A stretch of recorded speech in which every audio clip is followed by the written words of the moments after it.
ரெண்டு குடும்பத்தாரும் சேர்ந்து சாமியை கும்பிட்டுட்டு சாப்பிடுறாங்க.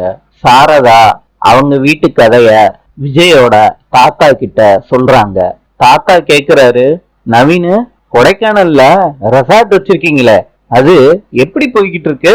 நவீன் சொல்றாரு, ரெசார்ட்லாம் எங்க அம்மா தான் பாத்துக்கிட்டு இருக்காங்க, நான் தான் கொடைக்கானல் போகவே இல்லை.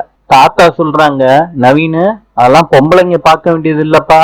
காவேரி வீட்டுல அந்த பசுபதி பிரச்சனை பண்ண மாதிரி உன் வீட்டுல பிரச்சனை பண்ணிட போறான்பா, பாத்துக்க. காவேரி சொல்றாங்க, தாத்தா, பசுபதி இனிமேட்டு பிரச்சனையே பண்ண மாட்டான், எங்கேயோ ஓடிட்டான்னு நான் நினைக்கிறேன். சாரதா வீட்டை பத்தியே பேசிக்கிட்டு இருக்காங்க விஜயோட தாத்தா கிட்ட.